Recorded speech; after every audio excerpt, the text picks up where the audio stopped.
All right. Welcome to another exciting episode, special episode of The Real Deal. I am your host, as always, Courtney Harden. Let's get started. Let's get it.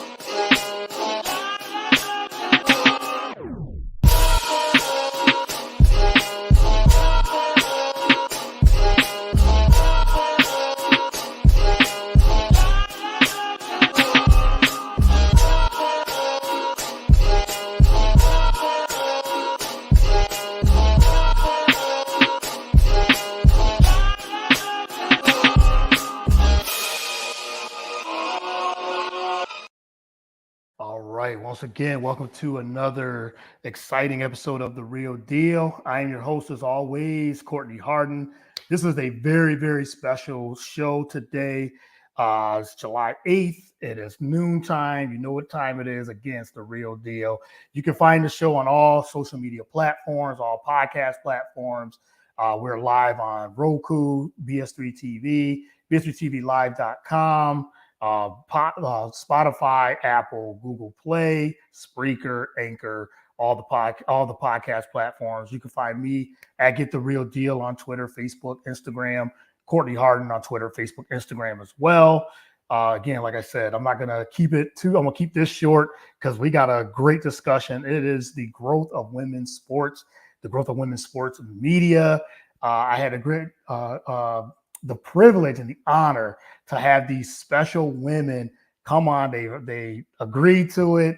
I said, I want to have a conversation because the growth of women's sports has just blown up over the last few years. I mean, it started from a long time ago, but as of today, it's really, really increased. The viewership, the love, the everything about women's sports is just amazing what it's been. So without further ado, I'm going to bring in the special panel. And again, if you have any questions, get into the chat on Facebook, on the YouTube channel, BS3 TV Sports, BS3 TV YouTube channel. It's at Facebook, Twitter as well. So if you have any questions, this is the time to ask these talented ladies of women in sports any questions or anything like that. So first up, I'm going to introduce Evin Norman to the show. She is the founder of Next Level Branding. Evin, welcome to the show. Really appreciate it. Thank you, Courtney. Absolutely. Next up, we have Ruth Caigas, as I say, Ruth the Truth. Sports radio host of 102.5 The Bone, the Moment of Truth. Welcome, Ruth, to the show again. Really appreciate Absolutely, Courtney. Thanks for having me here. Absolutely. And last and certainly not least, we have writer, sports podcaster, has her own YouTube channel, also the website, the Dissection of Erin Mulligan. Miss Erin Mulligan to the show as well. Thank you again, Erin, for coming on the show. Thank you for having me. Absolutely. So, ladies, I'm glad to get you on here. Like I said, I wanted to do this for a while. So you guys were the first ones to get on, women in sports. And like I said, it's just been blowing up. It's just the like I said, the viewership, the love, the camaraderie.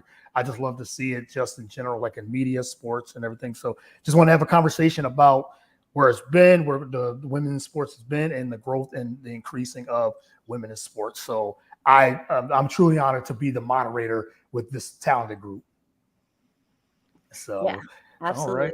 All right. Well, let's get started. Well, first, let's, Evin, I'm gonna start with you. I'll talk a little bit about your background. We'll get into background first, and then we'll get into the show. Talk about your background, how you got into, sports, and where you are today.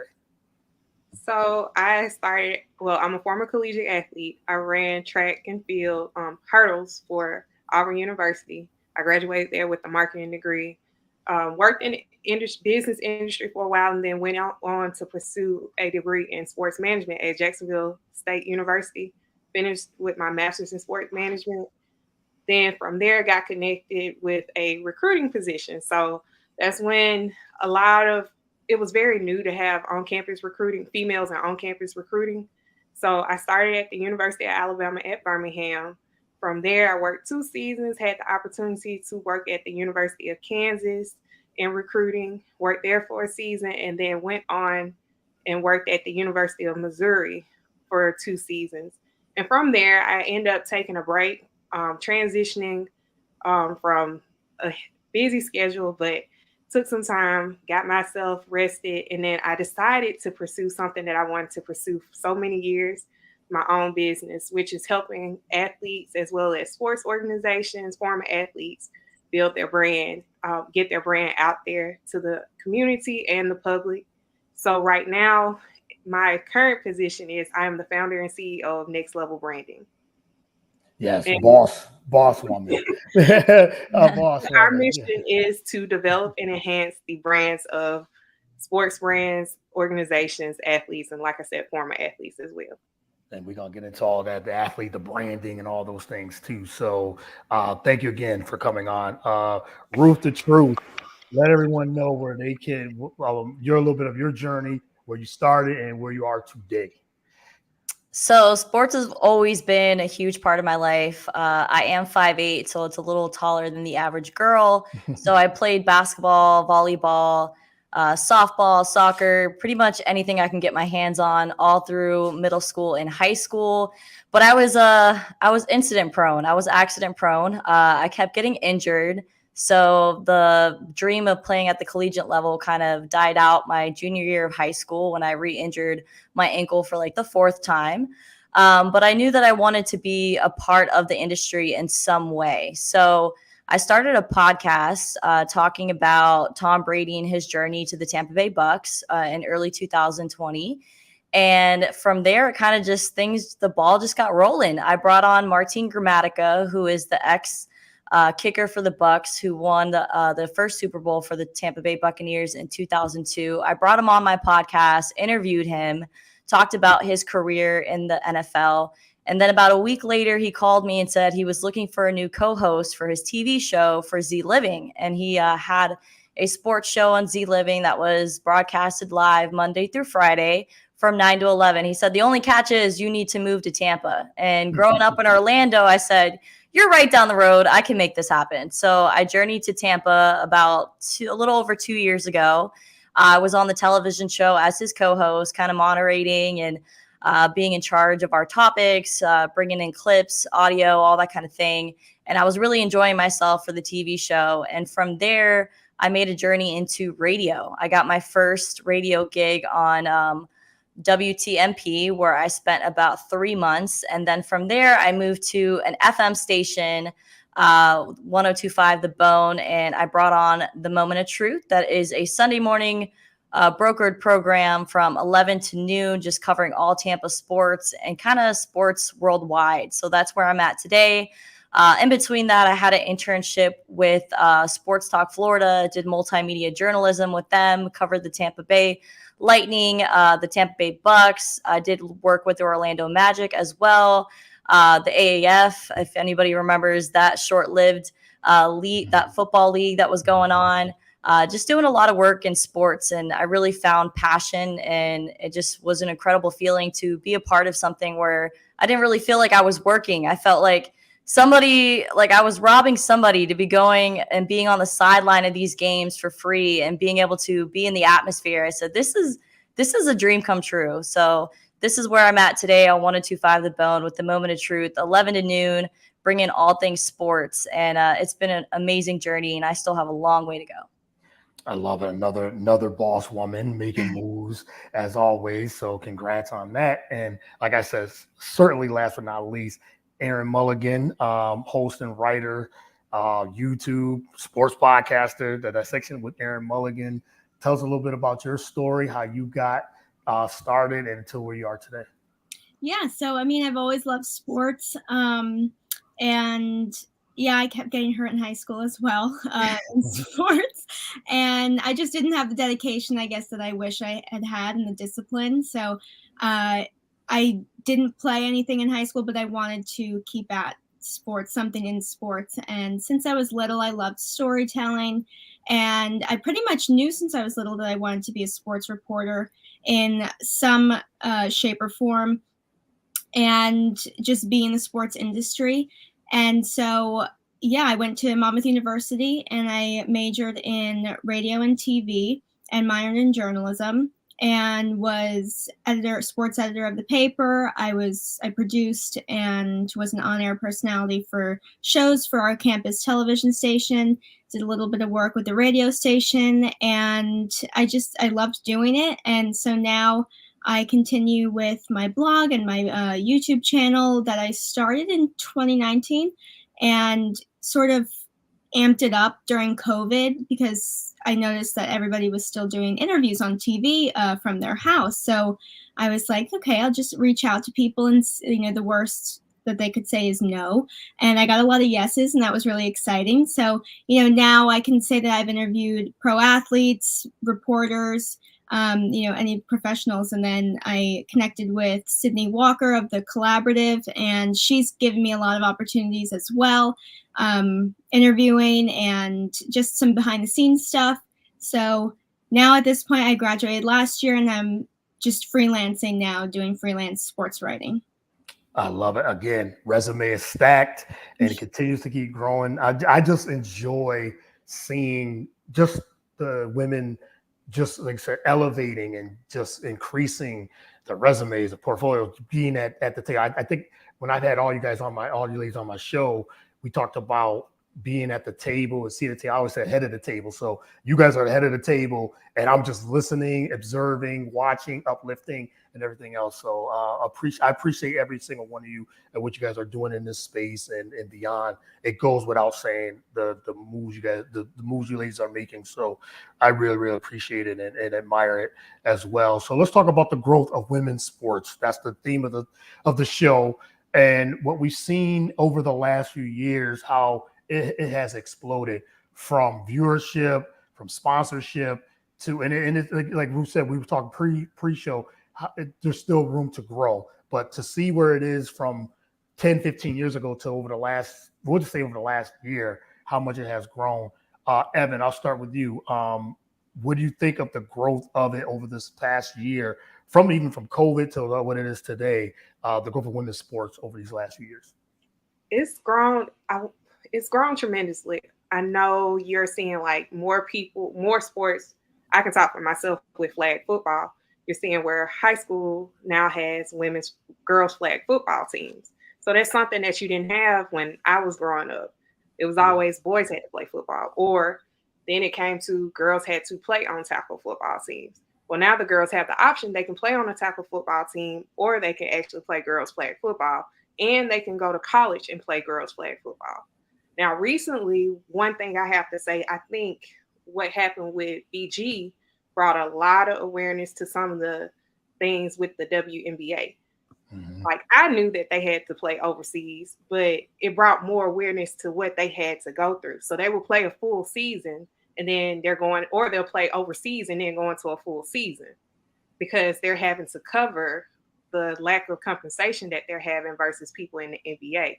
So just seeing that there are more people that are locked into the women's basketball games, the women's basketball tournaments, the soccer tournaments, that has been a tremendous growth, and it's going to keep on growing, but we just have to do some things to make it happen, to keep it going.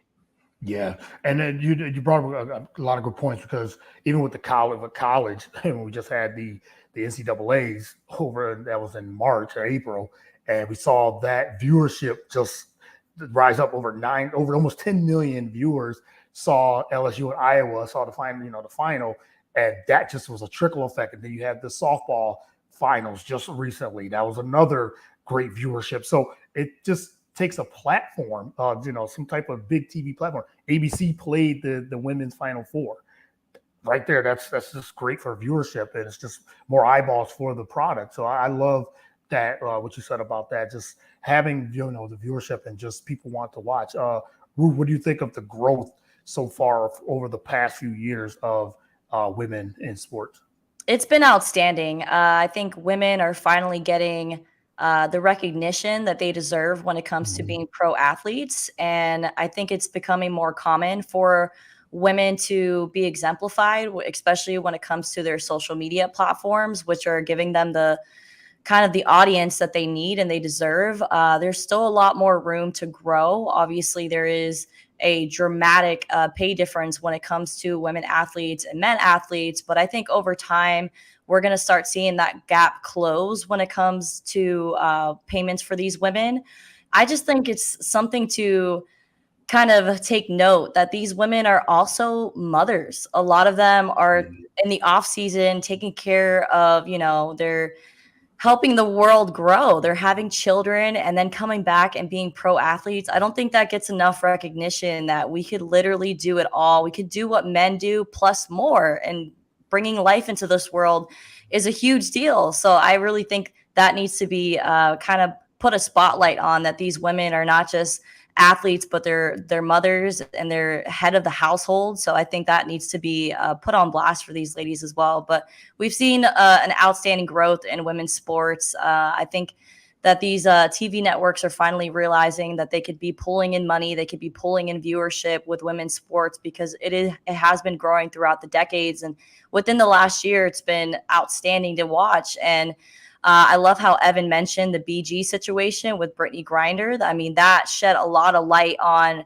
the difficulties that these WNBA players are facing when it comes to having to go above and beyond to just make things work for them financially. So I think that, of course, it was definitely a dark subject, and people were talking about it, and sometimes in a negative light, but it also brought a lot of light into the situation of the pay difference for these players. And I'm just hoping that it continues to grow, and that women are taking advantage of all the marketing that is out there for women's sports now. And it's been beautiful to watch. And sometimes I wish, I wish I would have just stuck to basketball or stuck to softball or stuck to a sport that I could be in this light. But it's been an amazing journey to cover these women and have the opportunity. I met Lisa Leslie about 2 years ago at an Orlando Magic game when I was covering.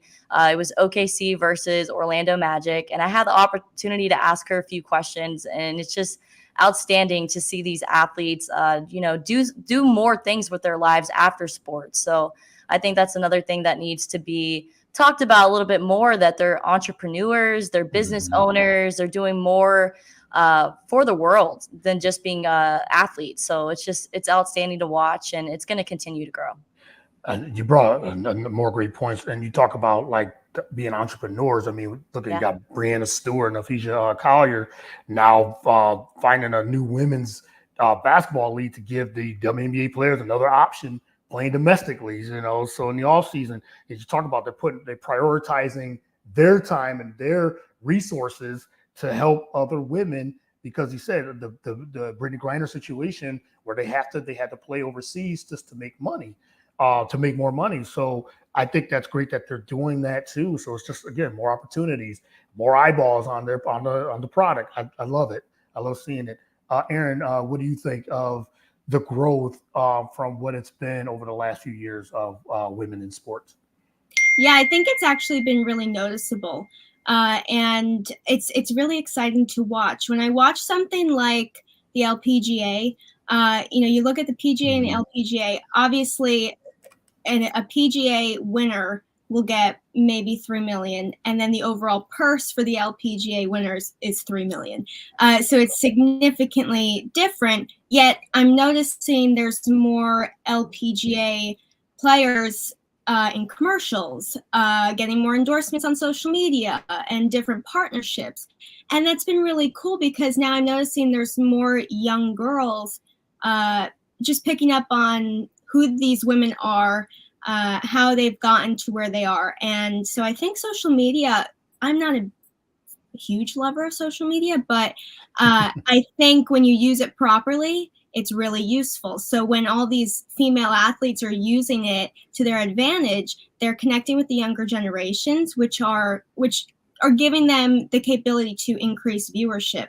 And you look at the college sports, like you mentioned before, they're getting great viewership as well. I mean, my sister and I were attached to the TV during the softball, and it was awesome, so you see things like that. And then what Ruth mentioned before, it's exciting to see how these women will go and have kids and then come back. That's exciting to watch, to see how they can come back and do exactly the same thing as they were doing before. It's a big transformation for a woman to have a child, and to see them just get right back into the rhythm of things is really cool to watch. So I think if younger girls are seeing that, they can see that they can become a pro soccer player, whatever they want to do, and also have a family, and that will create more, I guess, of a fan base as well. And it's also creating great role models for girls. And, like Courtney right there behind you, you have really great women behind you right there. And from a religious aspect, I love how girls are kind of speaking out, and they're like, oh, yeah, my faith is driving me through this. And they lean on my faith to get through these different obstacles, because it's not easy to be a pro athlete. So to see them outspoken like that, I think that's going to just keep furthering women's sports overall. Right. And you're right. Serena Williams, one of my favorite female athletes, one of my favorite, not even just female, one of my favorite athletes of all time. She was pregnant and won a major, and then came back and still was making finals and everything else too. So yeah, I can't speak on being pregnant or anything like that. I can't speak on that, but I could definitely see, like you said, they go out and get pregnant. They're pregnant, come back, dominate their sport again, and keep doing it. So I love seeing that as well. So we have a comment here. Thank you for tuning in. Khadijah Tidwell, go Ruth. Women empowerment. Love it. Love it. Love it. So yeah, but you guys, you guys all brought up a lot of good points and everything. And I love seeing the momentum heading into it. And another thing too, I think everybody always talk about, well, the viewerships are low. We always have those people. Well, the viewerships are low for women's. No, if you really dive into the numbers, as we said, we talked about the viewership for the college game. That was huge because it was on a bigger platform. Again, it's not rocket science. If you put any sport on a big platform, if it's women's or men's, people are going to watch. People are going to come together. The women's college basketball was bigger than the men's Final Four. That's just facts. Then you have the momentum of the WNBA, which has been 27 years of the WNBA. It's such a great sport, great product, great league, and it's increasing numbers. Again, they get their TV deals coming up, so they're putting out a lot of good product, a lot of good momentum is going on with that too. So it's just overall gains for the women's sports, and there's so much interest heading into these next few years, and it's just money. That's been another thing, the pay equity and things like that. I want to touch on that. Evin, what do you think of that? Like, that's always been a big topic as well. Pay equity of men and women's sports, because the women, like I said, they're getting the notoriety, they're getting the viewership. So it's just all about now, let's pay these female athletes what they deserve. But what do you think of the pay equity? And that's always been a big topic. It still needs work. Until we can have it where a WNBA player can stay here and play and not have to, like Ruth said, they have families. You'll see them basically where they're spending time with their kids, and then they may be playing overseas for a while. But it needs to be where they can stay in the league, stay in the States, and play just like an NBA player. And it's so much, you have that across the line with all positions. Men tend to get paid more than women, but especially in sports, you see it, as well as like facilities, different things that the men get versus women get. Some of the changes that need to take place probably involve changing some of the people in the corporate office, having people that are more, you need to put people that are at the table that can speak up for women, whether it's a male or female. But they need to start taking those things in perspective. We just had a track and field athlete to pass away due to labor. I'm sorry, due to childbirth. Tori Bowie. Yep. So it's different things that that these women are taking at risk. They're going to get back in shape. Like you said, Serena was pregnant and still played. There's risks that women take that another player may not take. So there's a lot that's tied into it. So there's plenty of things and plenty of ways that women need to be paid adequately, so that way they can take care of themselves, as well as, like I say, stay in the States. to play versus having to go overseas. Yeah, that's a big thing. It's such a big topic, and I know the women's soccer league, and we talk about viewership. That's really gonna explode with the Women's Soccer World Cup coming up in a couple of weeks. Ruth, what do you think about the pay and the equity? I know me and you, we've had real conversations about this over the years, and where, like I said, the viewership is there. It's just now paying these female athletes or female in media and everywhere else equally. Yeah, I was gonna mention that it's not only with just sports, but all across the board. There's been a lot of it's like battle of the sexes when it comes to pay discrepancies between male and female, but it's most dominant in sports, especially when you take, for example, the WNBA and the NBA. You're talking about these players making $50 million a year. And I know I wasn't the most ecstatic about Dylan Brooks making $50 million a year to go to the Houston Rockets. I'm just like, he's shooting 30% from the line, and like he's getting paid for his mouth, not even his what he's able to do on the court. So there's just been a lot that has happened. And for example, Brittany Griner having to go to overseas to play in Russia for her to make some extra coins because she's not making enough in the States to support her family. It's just been kind of disheartening for a lot of women. For example, when I was in high school, I was like, man, I really want to play in the WNBA one day. And my dad even told me, he was like, for what? For you to make $30,000 a year and still have to do part-time jobs on the side? And I'm like, you know what? There's a point to that. So it's been disappointing to see how big the gap is between the payments, the pay discrepancies between male and female. But I think slowly but surely, with more marketing, more endorsements, more of these big television markets taking advantage of the women's sports, I think that is slowly going to close up. I don't know if we'll ever be equal. I don't really know if that's ever going to happen in our lifetime, but I think the closer we get to women being paid enough for them not to have to go overseas and play for other countries, I think that's, we'll be in better shape. But we're still a long way to go. But it's growing more and more, and I'm just hoping that these commercials that we see these women in, these Nike endorsements, Adidas, I think that is going to help the gap between the payment discrepancies between male and female athletes. Yeah, the advertisers, they're increasing the investment, but there needs to be more. I sure agree with that. Erin, what do you think of the pay discrepancy and moving forward? What do you think needs to be done? Yeah, I agree. I think marketing has a lot to do with it. Again, if I'm looking at golf, in some ways I get it why they are paid less, because it's not as popular for the women's golf. But when you look at it, it's just not marketed the same, the LPGA versus the PGA, right? You have on the PGA, Rory, Tiger, Justin Thomas. These are huge names and people are huge fans of them. But if you go up to someone and say, can you name me a professional female golfer? They're not going to be able to say it. And it's just a difference.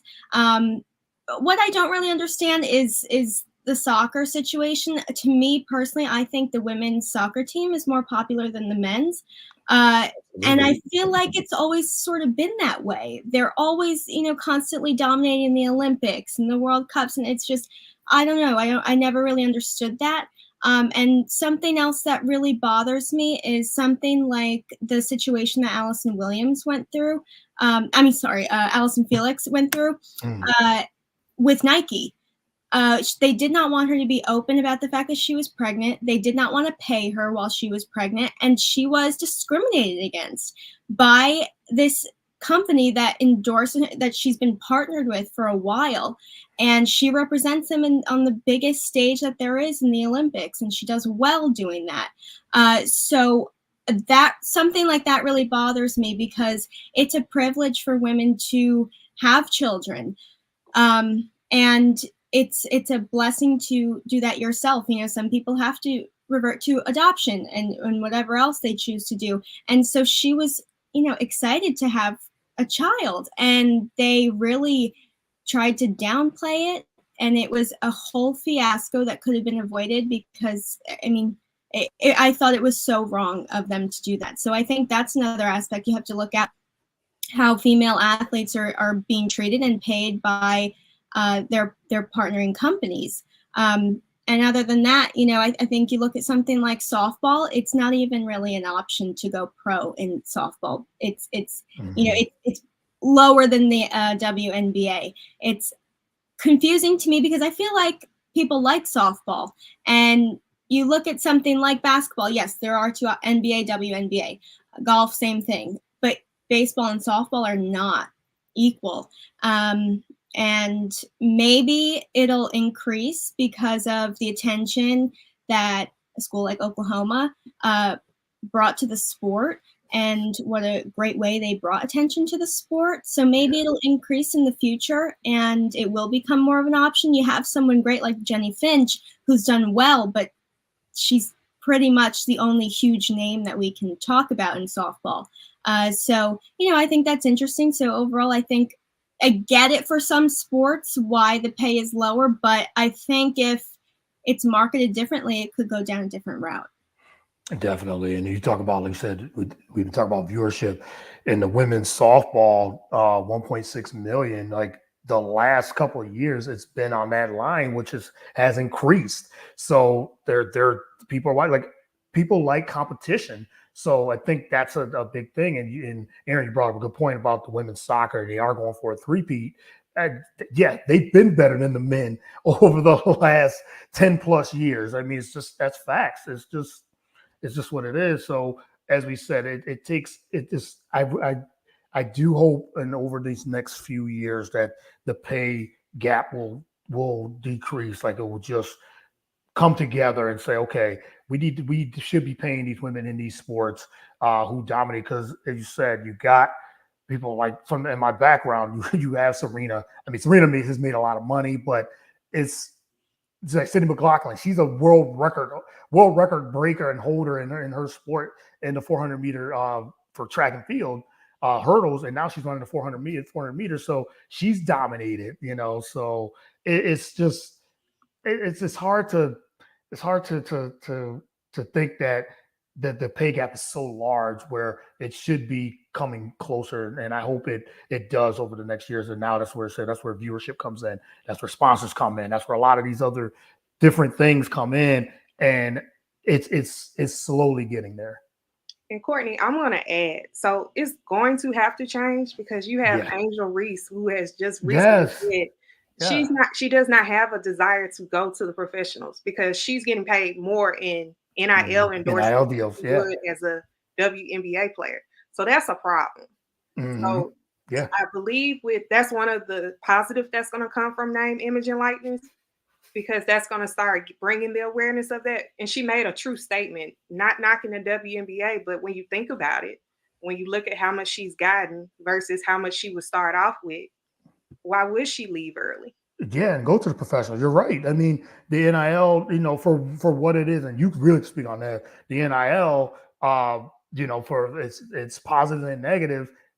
These college athletes are making a lot of money, and that is a huge problem. And Cheryl Swoop, she called that out and said, "The WNBA, you gotta be better. You gotta get better of at least expansion because there's so many players that are getting cut." And then that's where they have to play overseas just to make money. And there's so many talented women, but there's only 12 teams in the WNBA, 144 spots. And then it just continues to you start seeing all these cuts.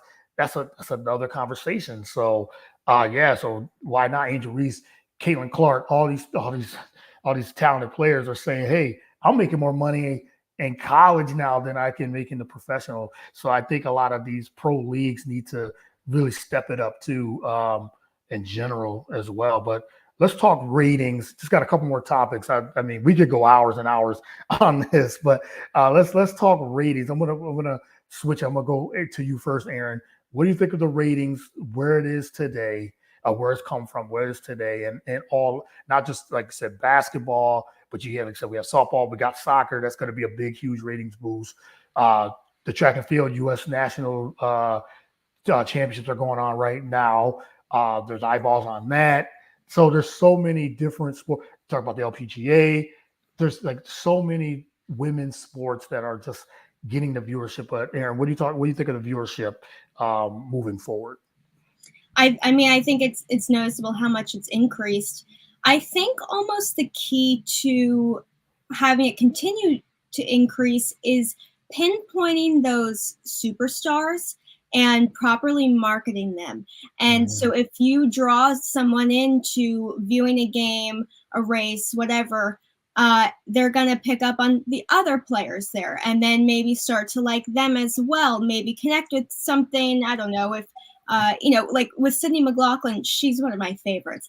And I think I first picked up on her because she's from New Jersey. And so, me and my family were like totally rallying around her during the Olympics. And then, you start to watch the other girls, maybe in the relays and everything. And then you start to like them.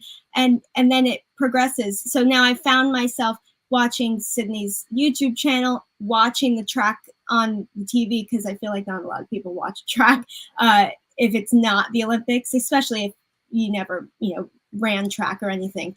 But now I find myself watching it because I love Sydney, and then I love, just rooting for the U.S. women and also the guys. So I think if you properly market those superstars, I think it could go really well. I think the LPGA has done a pretty good job at marketing Lexi Thompson. She has a great following, and it draws people into the matches and everything. So I think that could be a key to it. And obviously, we're talking again about the college sports and everything. I think if they keep making a huge deal out of these huge competitions, the championships and everything, then it'll pay off in the end, because these girls are kind of a force to be reckoned with in every sport. You can't avoid them because they're outstanding at what they do. They're focused, they're disciplined, and it shows because they succeed. So I think the marketing is really a key to it. And I really think it's just going to keep increasing. Again, with the women's soccer team, we're going to see them in the Olympics next year again. And it's going to be a whole exciting moment because they market this team so well. The promo that comes out, even now you see little bits and pieces about Paris and they're inching that way. NBC is. So it's getting everyone excited. And as long as they properly do it, it's just going to keep succeeding in the ratings. Yeah, the receiving better programming windows, I think that's a big key, because you talked about the marketing. The women's soccer team, like you said, NBC is just slowly promoting, and then they're on the front of the Sports Illustrated, which I still get in the mail. So, but I saw that cover, I'm like, yes, this is it right here. So these networks and these media companies they're doing it. Like you said, when Serena was on, it was big time TV. You knew, like, oh yeah, Serena Williams is about to be on. Yes, we're watching this. So yeah, there's so many Angel Reese we talked about. 10 million. I mean, I can't harp that enough. That was 10 million viewers for that. That was huge. And me and my wife, we sitting there. We was at the I think we was at the casino actually, and we were watching at the sports book. And I'm like, I'm watching this. I'm always watching sports anyway. But I said, we're watching that. We got to watch this. And we was there, watched the sports book, watched the whole game right there. So, and there was so many people glued to the TV thinking, some people always say, well, I don't watch women's sports. Well, you were watching it then because you just thought like this was just great competition. Like I said, if it's great competition, we're going to watch. That doesn't matter. So it's just all about where it's marketing. And I think the companies like ESPN, ABC, ESPN2, NBC, streaming, whatever it is, it just has to be marketed better. But Ruth, what do you think of the ratings? How much is increasing all these sports, and what do you think of moving forward in the future? It's been beautiful to watch. Does anybody remember that Super Bowl commercial that was played during the Super Bowl, kind of highlighting women in flag football? I mean, they got to keep doing things like that to increase some marketing opportunities for these women athletes. I think it's been I think if we continue to see partnerships between men and women's sports, I think the better they're going to do when it comes to marketing these women athletes. It's just been amazing to watch the growth of the WNBA, especially in the last couple of years. I think that it's been awesome to see that a lot of these women's leagues have only been given the opportunity of 2 to 3 seasons before their owners or their endorsements pulling out because they're not making enough money. They got to understand that you got to be giving these teams and organizations some chances. Like give them, I mean, we've seen men's leagues like go on for years and years. Like the XFL, for example, has just lost like over what it was like $1.5 million in their last season, but they're still giving them an opportunity to continue their organizations for growth. So I think that has a lot to do with women as well. You got to give them a chance to create that revenue to, pull in that fan base that's going to bring in the money for these organizations. And the marketing has increased for women's athletes, as they should be, because, I mean, we could do it just like the men. I mean, the women's U.S. team is going for a three-peat in soccer. So that's bringing a lot of attention to women in soccer as well. I also think the broadcasters that are coming from these organizations when they played themselves, I think is, they're doing their part in pushing these women athletes as well. And we've been seeing the increase happen with that. It's just been, I watch the WNBA as much as I can. It's a little disappointing that it's not on like cable TV every day, that sometimes I have to go get a subscription with YouTube or things like that. But they have created the WNBA League Pass as well for people to be able to tune into the WNBA. And pushing women's sports on people, I don't want to seem like I'm trying to get these viewers in for charity. No, like I want to help bring entertainment to you. So when I tell people like, hey, you got to turn on a WNBA game. Oh, you got to watch soccer. I'm not looking for charity. I'm looking to bring entertainment to the community so that people can have more awareness and bring in those ratings for these female athletes, because they really deserve it. It's really entertaining to watch the rivalries that we see in college sports, the rivalries that are created in pro sports as well. That's what keeps these fan bases coming back. They want to see the drama.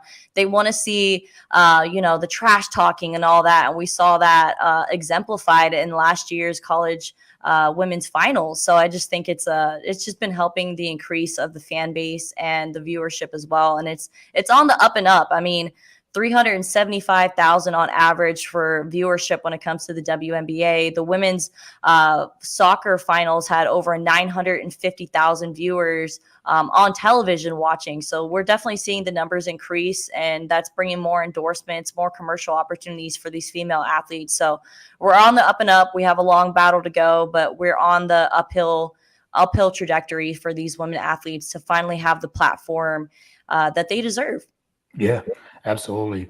Amplifying visibility, storytelling, those are like big keys to what increases the, and if you're visible, like they're gonna watch. So I agree. And women's sports delivers when it's visible and it's the storytelling. Evin, what do you think of the viewerships and the increase the increase in viewership of women's sports? I love it. I believe that as long as we continue to get, like Erin mentioned, market the athletes right, get their brands out there. You have now where you can get them mainstream, not just in college athletics, but mainstream. You had Angel Reese in a music video. You have them all. You have her in other commercials. So it's just getting the brand out there. So you're increasing their audience to have people that want to see them. Looking at Simone Biles, getting her story out there. She talked about why she had to stop competing in the Olympics. So talking about mental health, getting that out there where other people can actually relate to your story. And then that increases your viewership and their brands, because you understand that they are athletes, but they're people. So you want to see them achieve. You want to see them go do well. Sha'Carri Richardson in track and field. A lot of people watch her because they know what happened. They know she was how she had that downfall, and now she's coming back and she's breaking records.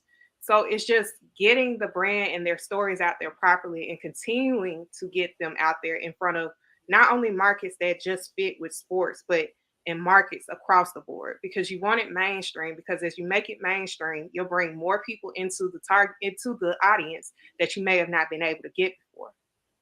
Yeah, you're right. And I think you're 100% right. And it's like the storytelling of some of these athletes. You said the BG story was big, you know. I mean, that was world news. That was like news that we the media covers just got that. You know, it's unfortunate what had happened, but it had a lot of it increased visibility, increased the viewership on that. And I'm just going through some of the story. Serena Williams' final match, that was big. That was viewership numbers. Sue Bird's final game from last year, as we talked about the women's college national basketball championship game. That was another one. Simone Biles, you said, like, you know, with her and, you know, dealing with mental health and things like that. There's stories that people really want to see. And I think I can't harp it enough that storytelling is a big part of that too. We are interested in their story, and when it's being broadcasted and it's out there, we watch it and everything too. On top of that, that's some off the court, off the field things that are happening, and then their on the field performance just heightens that up. You know, Cindy McLaughlin, as you said, Cindy McLaughlin Lavroni. Let me get her name right because she did get married recently. You know, I'm always saying Cindy McLaughlin Lavroni. She broke records over the last 13 months. She broke her own record 4 times in the last 13 months. So to me, it's just I just love seeing those things, those storytelling. I think brings viewership too. So yeah, this is a lot. So I'm glad that it's that, you know, that there's so many reasons why the viewerships of and the ratings are getting so high for women's sports. So also sports betting, that's another thing that it's getting into with sports. You know, people love to bet. So if they say, hey, I can bet on women's sports too, yes, you can. You know, if you want to get into that, I'm gonna talk about that and then we'll end with one more topic. But Erin, what do you think of now women in sports betting? Now you even have women who love to bet on sports, not just men's sport, but in women's sports as well. But that's even increasing a lot too in awareness. Yeah, I mean, I was sort of introduced to it in college because I was the only girl constantly at the sports shows at the TV station. Yeah. And they always all the guys wanted to make the betting just a small portion of the talk show. And so I sort of had to familiarize myself just a little bit, at least, because I don't trust myself enough to actually get into it.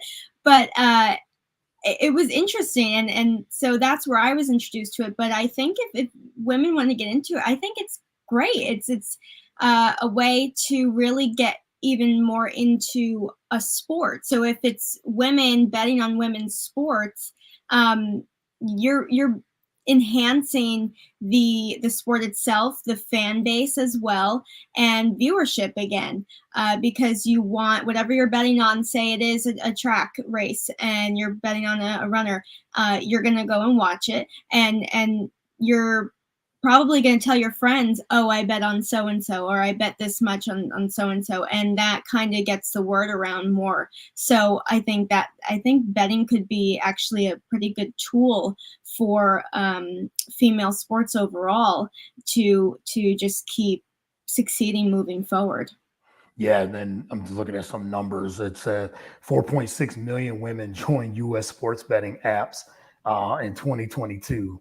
So, I mean, that was just from last year, and it continues to increase. And they said competition, betting on women's sports has also increased. FanDuel said it increases 270% in their betting count, and for WNBA games year over year in DraftKings, as women's sports increased 61% of betting. So the growth in betting on women's sports, it has helped the popularity as well. What do you think, Ruth, of women and sports betting and fantasy football as well? I mean, we're in a fantasy football league together, so that's increased. I mean, I've seen that increase a lot too. Yeah, I think sports betting brings more popularity to the actual sport, and it actually has people tuning in and staying locked in through the duration of the seasons. I, for one, am not a fan of sports gambling. I've lost a lot of money in the early, I would say like 2012, betting against LeBron James in the NBA. So I have strayed away from sports gambling, but I do know that is increased tremendously in popularity. And I think that is only a positive thing for some people. If you have a gambling problem, please go get some help. But I think Gamble it brings, responsibly. Yes. yeah, gamble responsibly always. It brings popularity to the sport. I'm glad that women are getting more involvement when it comes to sports gambling as well. I know a lot of females that aren't really fans of sports, but they play fantasy football. So it's kind of teaching them about the league and things of that nature, which is always a positive thing to have more women involved in professional sports. And having women, being able to place bets on these professional women as well, I think is just only going to bring more popularity to the franchises, to the leagues, to the individuals, having people actually pay attention to these storylines and follow them on social media. And it's all overall just a positive movement for women's sports. Yeah, due to the interest level too, I think, and on a real, it's engaging Yeah. and just in the enjoyment of watching that of watching that. Evan, what do you think of women in sports betting and gambling and just fantasy sports? I love playing fantasy sports. It's just been amazing. Were you taking that question to Evan? Evan, yep. Okay, sorry. No, you're fine. No, it's okay.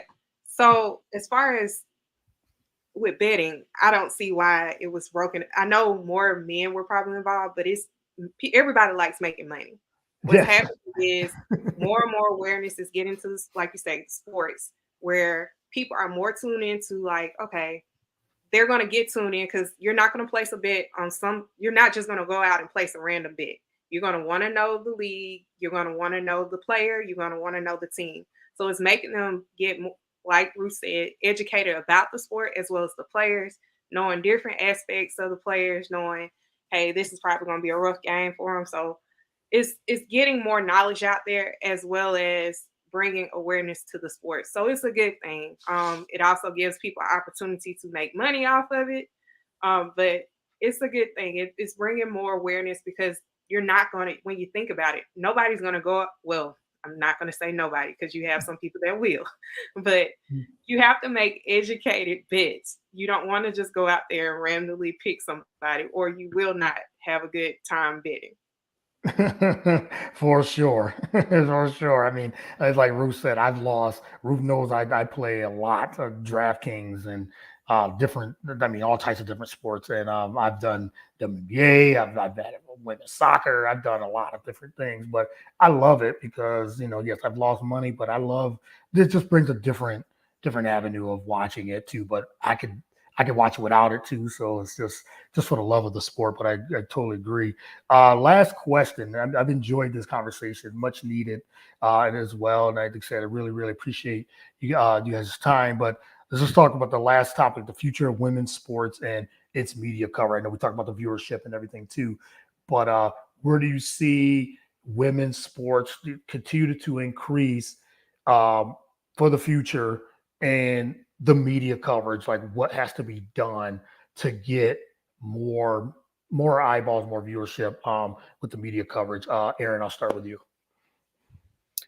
I think it's only going to increase, hopefully. I think it's going to be demanded for at least certain sports and certain games to be covered in a way where, say, the softball championship, the NCAA championship might be just like fans might want that covered eventually as the same way as the football championship, the college football championship, because it might become just as big maybe someday.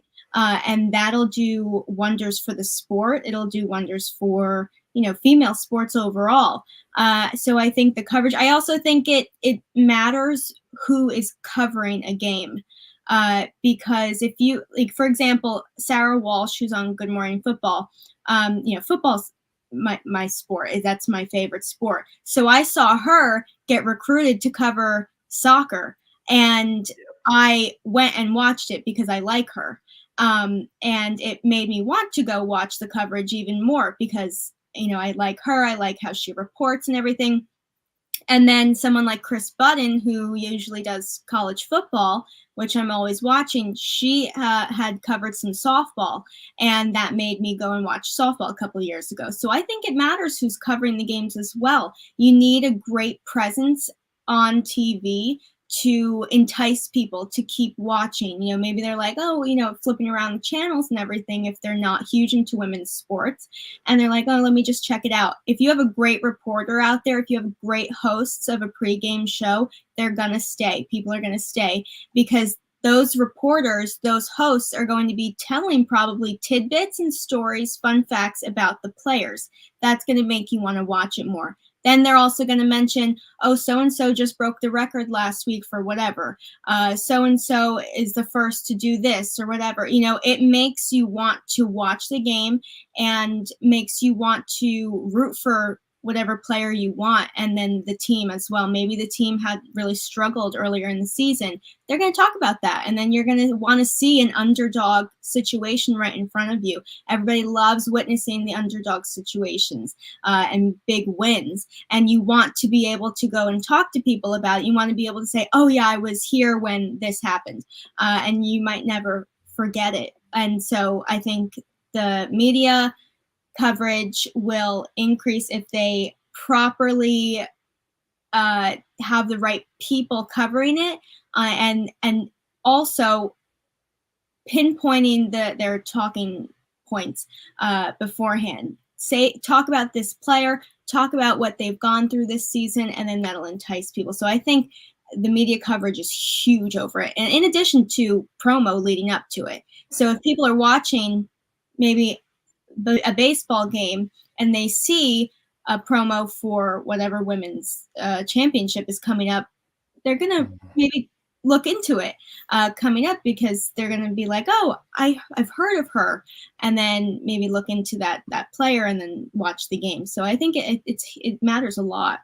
Yeah, definitely. It definitely does. And I think even like you said, moving forward, it's just you got all these TV deals now coming up and leagues, the WNBA's deals coming up. It's like they're like, look, we got the viewership, we have the athletes, we're doing all these things. They need to pony up that money and to get that increasing of like you said, of pay and all those things too. So Ruth, what do you think of the media coverage moving forward for women's sports and just women's sports in general, just moving forward? Media coverage is so important. It's kind of building that bridge between the fan base and the athletes themselves. So the continuous growth of media coverage in women's sports is crucial for these fan bases to be increasing.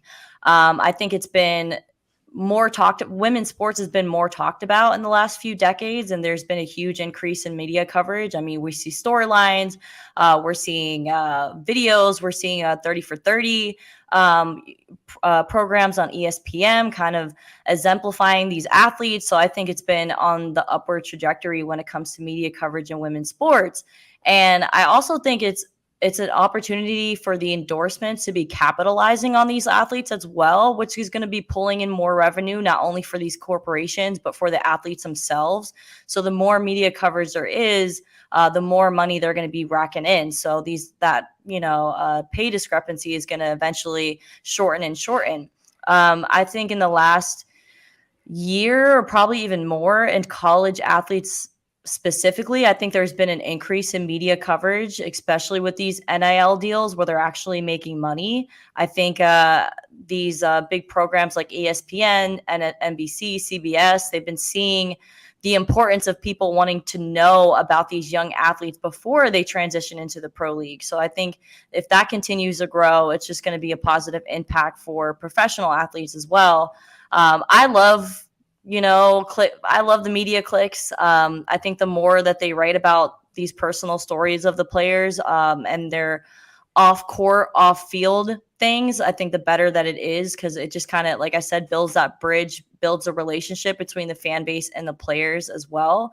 And I think hopefully with the increase of media coverage, maybe we will have a professional women's football league coming soon. Maybe we will have a professional softball coming soon, because these large TV programs are going to be like, wow, they had over millions of views during these college softball. Maybe we need to capitalize that and transitioning it into pro sports as well, which is only going to increase women who want to play sports from a younger age because they see that they have an opportunity to play at the pro level as well. So the increase of media coverage is going to continue. More people are going to want to know information about these athletes, and for them to put these women on pedestals have just been a positive impact on the corporations, the industries of pro athletes. Yeah. And we, the kids too. Kids love to see their favorite athletes, men or women. And you got, it helps when they're seen more on TV, when they're seen more in commercial, when they're seen, as Erin said, they're seen more where, oh, there's Angel Reese on, and kids like said, I like her. A little girl might say, I like her. Like, and oh, she's gonna be playing on, on Saturday at this time. So yeah, I mean, we gotta the kids too. They have a say in a lot of these things moving forward too, because they look up to a lot of these. They look up to a lot of athletes as well. Evin, last word on that. What do you think of the media coverage? How it's being presented in the future for women's sport to continue to gain popularity? And Courtney, you mentioned something that I was going to speak on. Having kids being able to identify somebody that's on the court that looks like them will actually turn the whole family. Because just think about it. If your child is rooting for this player, you're going to say, okay, I got to take them to a game. Or I want them, if that's somebody that they're passionate about and a fan of, you're going to get them involved in the sport. So you start with the kids getting involved in the sport and it trickles up.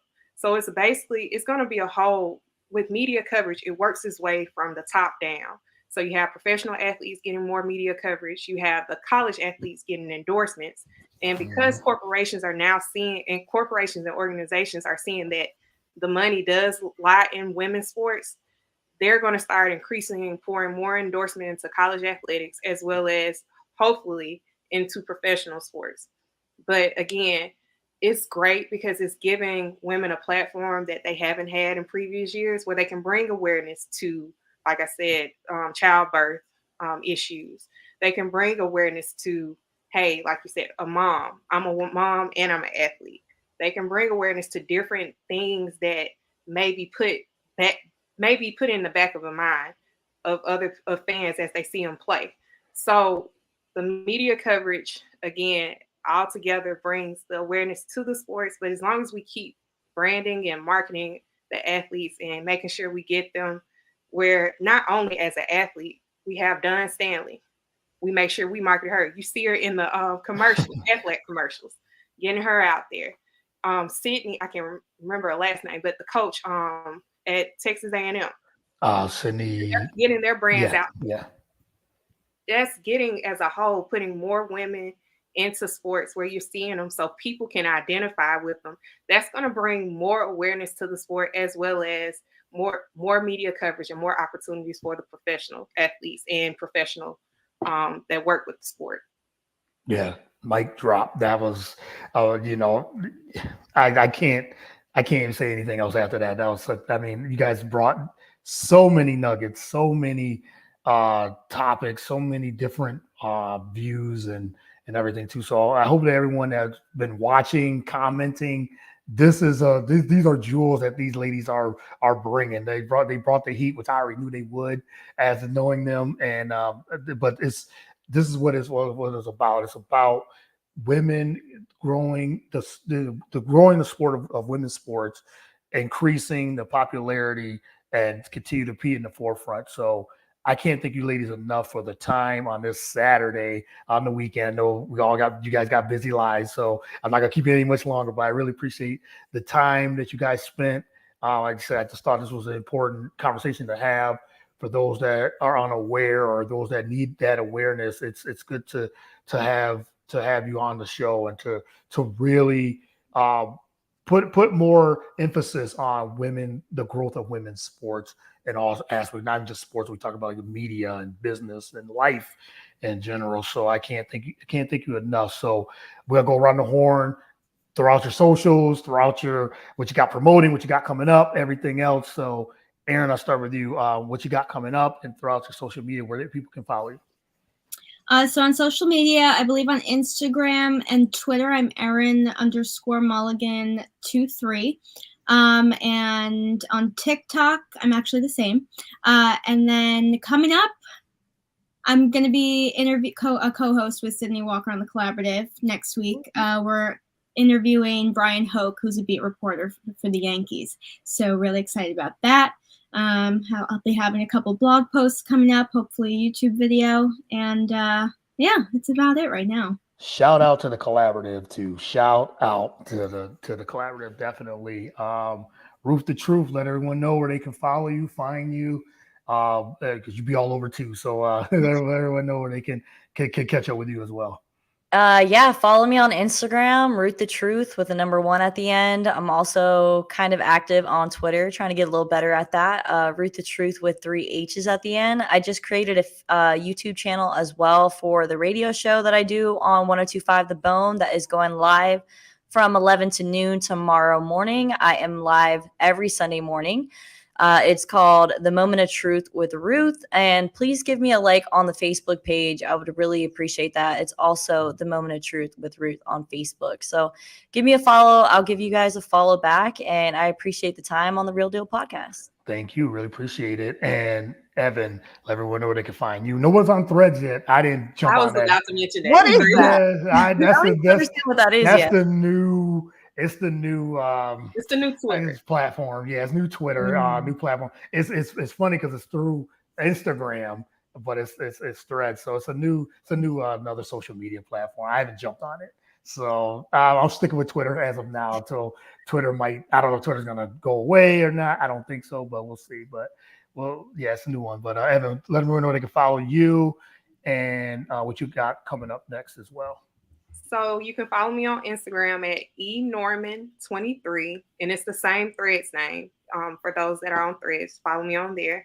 And then for my business, it's at Next Level Branding, but it's NXT Level Branding for my business. And so I'm available on LinkedIn, Evin Norman. But coming up, I have some projects I'm working on, so I'll be posting more on that and getting my business up and running. Will hit a year in December. So okay, yeah, I have a lot of things that I am working on. So stay tuned. Stay tuned. Stay locked into these ladies and what they got going on. Support, like, share all their content. I always say that's the easiest thing to do. Support, like, and share everything they got going on because they always have a lot of great content, a lot of great material.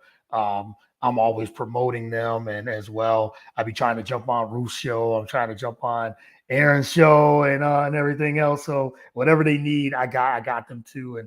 And Evan's always I always appreciate what she's got going on too. So thank you, ladies, again. Like I said, follow me on all social media platforms. Get the Real Deal. I always say Google the Real Deal with Courtney Harden. You can find all the videos, all the content there. So again, I really appreciate it. That's a wrap for the show. And thank you guys once again. Thank you so much, Courtney. All right. You guys have a good one. Enjoy the weekend. Bye-bye. Bye.